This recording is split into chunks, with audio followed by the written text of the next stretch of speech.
All right, so explain the current war between Edison and Tesla. Okay, so within your response, make sure you explain what type of generation we have right between the two. And then ultimately, what was the final win here?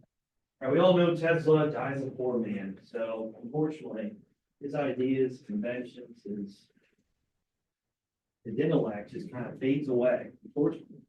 And we'll talk about other innovations he had, like the first X-ray.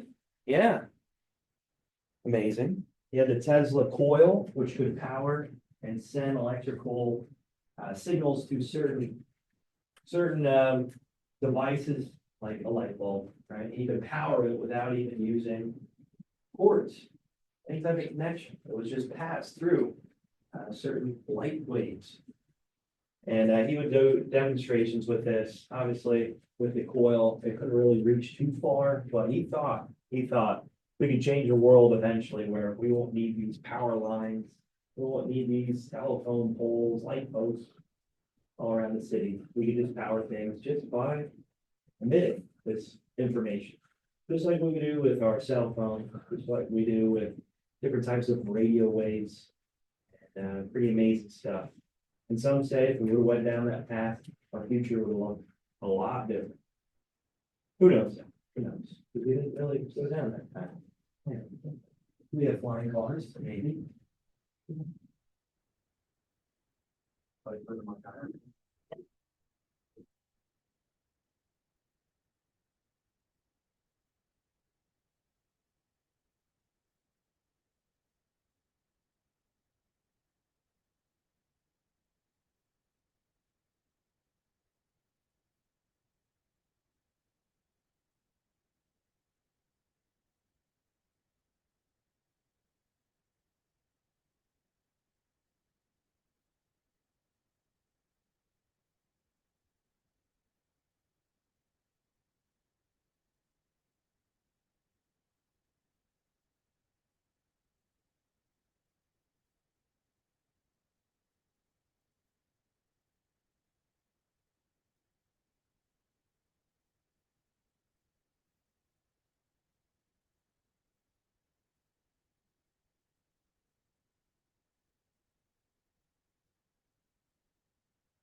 All right, Edison, what kind of power generation do you have? So again, he created a light bulb.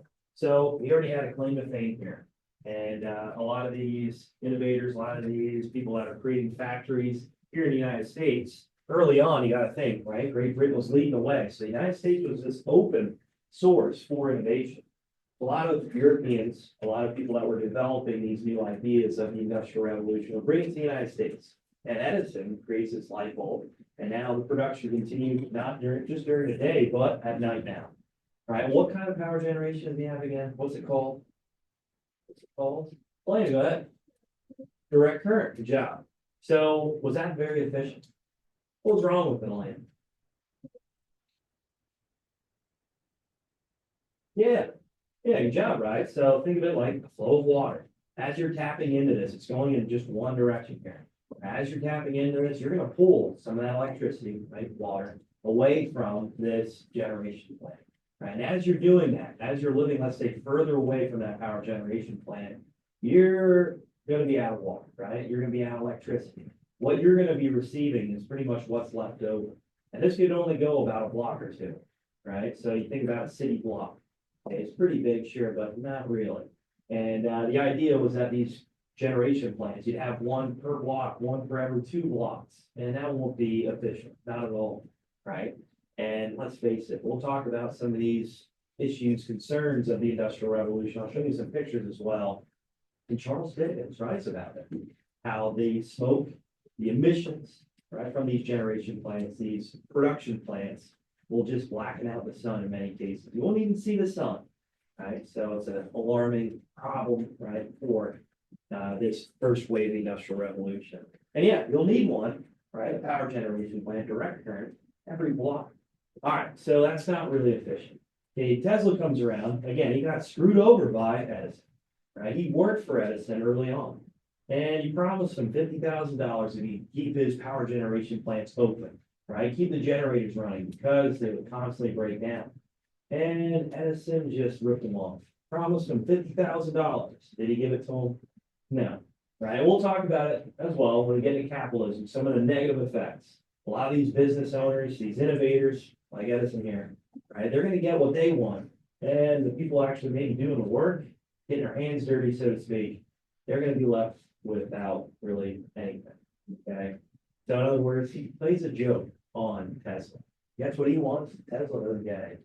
All right. So Tesla creates what kind of current again? What kind of generation?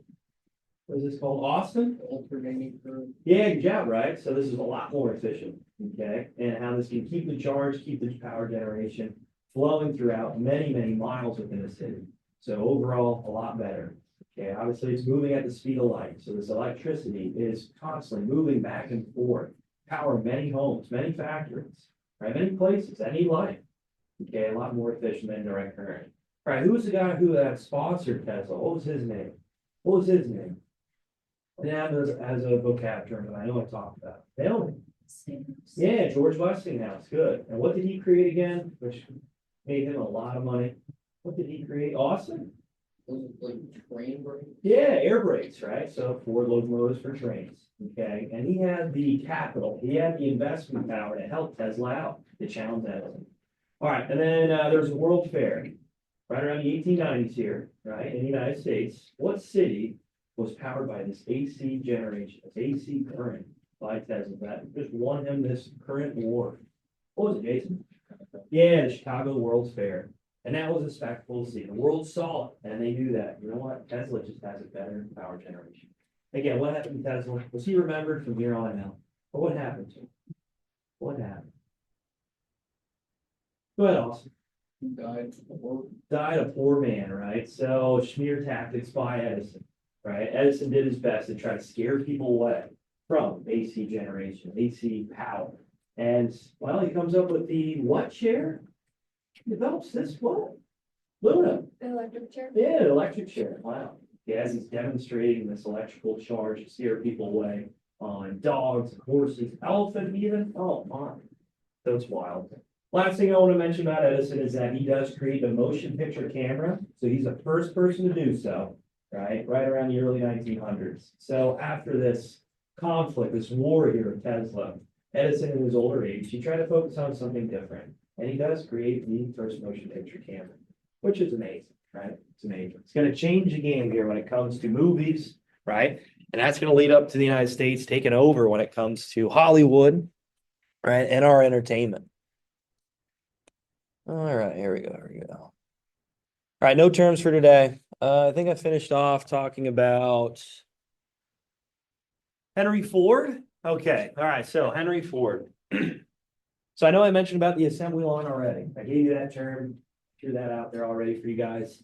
And Henry Ford's going to innovate this to the extreme, right? So the assembly line kind of was a thing in the first wave, right? As things are becoming more efficient, right? As these factories, these textile mills in England are becoming a lot, better at producing goods, materials, right? Clothing, you got it with textiles. And this assembly line needed to make sure that you can get these goods and materials out to the marketplace as quick and fast as possible. And that leads to transportation, right? That first wave, you talk about trains, locomotives, right? Steam powered engine, but also steamboats, right? Now they can actually travel upstream. What were they creating too? These man-made waterways. What were they called? All throughout England. parts of the United States, even in these industrial areas. Like a steamboat can travel up and down, gate, canals, yep, good job.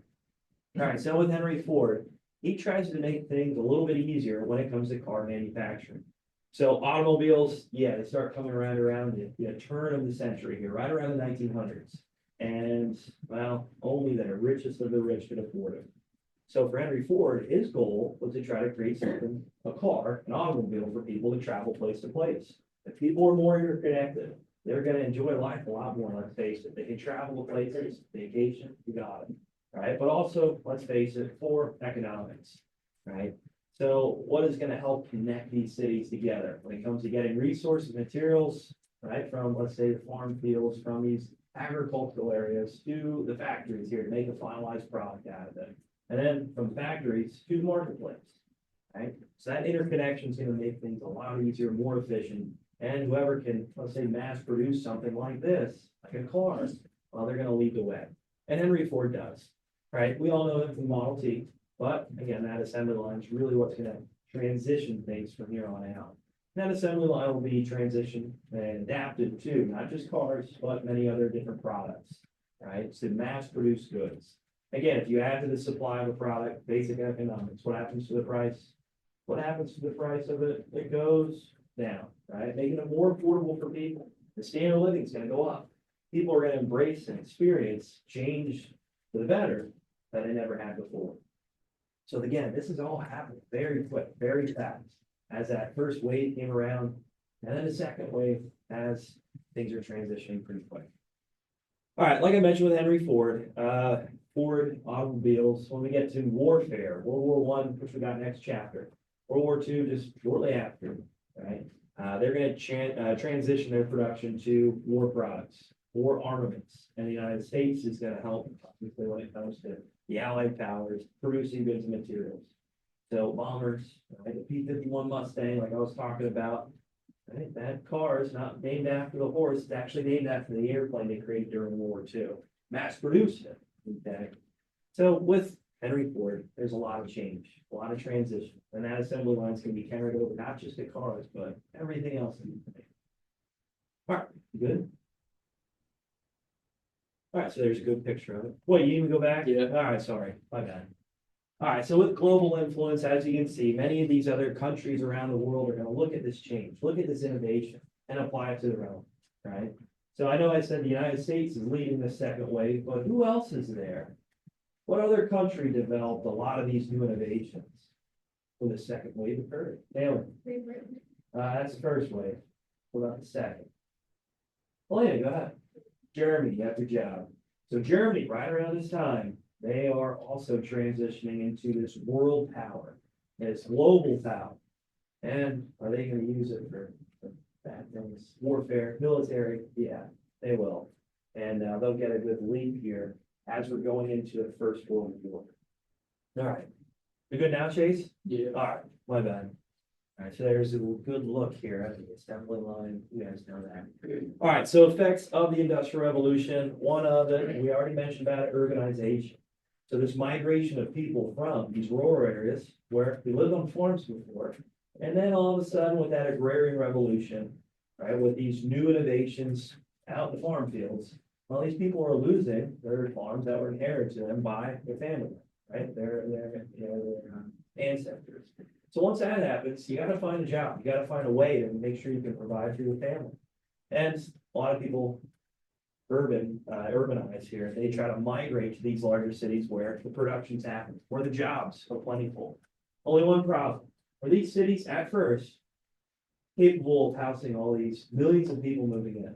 No, not at all, right? So as the Industrial Revolution's taken off here, we see a lot of people jam-packed tight into small areas, okay? Let's face it, when you look at certain cities like Philadelphia, for instance, right? It's landlocked. You're in between two rivers, the Schuylkill River and the Delaware River.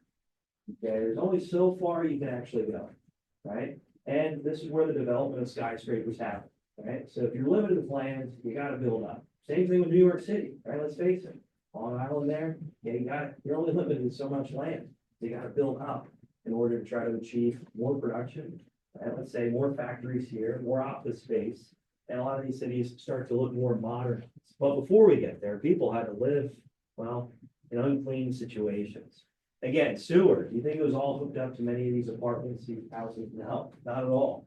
Right, still, they're throwing their feces, their waste out the streets. And as you can see here, that's where a lot of the marketplaces work. So if you're going out to grab food, walking place to place, yeah, you're walking and you got gross, disgusting.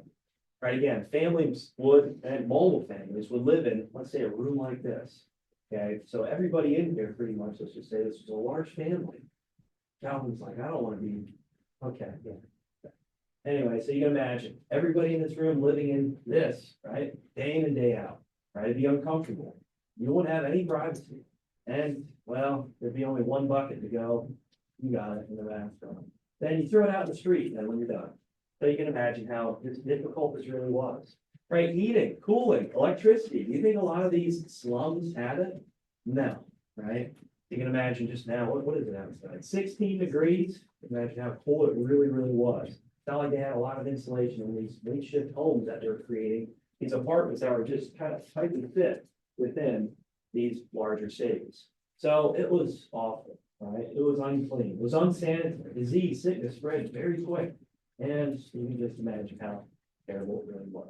All right, here's just kind of a good look at it as well. A portrait, right? A painting created of it.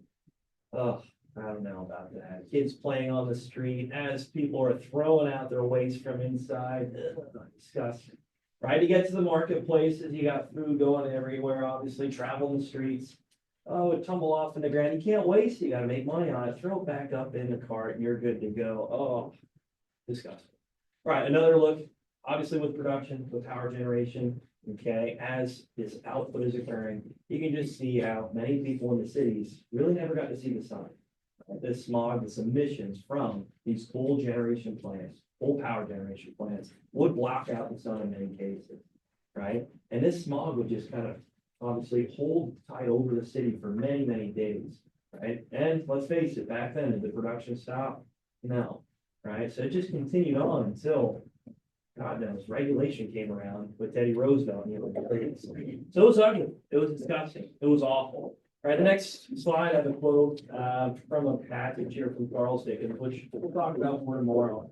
Real quick, right? In parts of the world still today, we see this, where there's zero regulation on, let's say, the environment, on pumping in the right? Actually, there's a place in China, city in Shanghai, where they actually have to post out a picture of the sun on a billboard for people to see.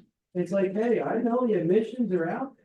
I know the pollution's out there, but there's the sun. Remember, the sun is still there. Wild times. Last thing I want to mention, like I mentioned, with emissions still happening today.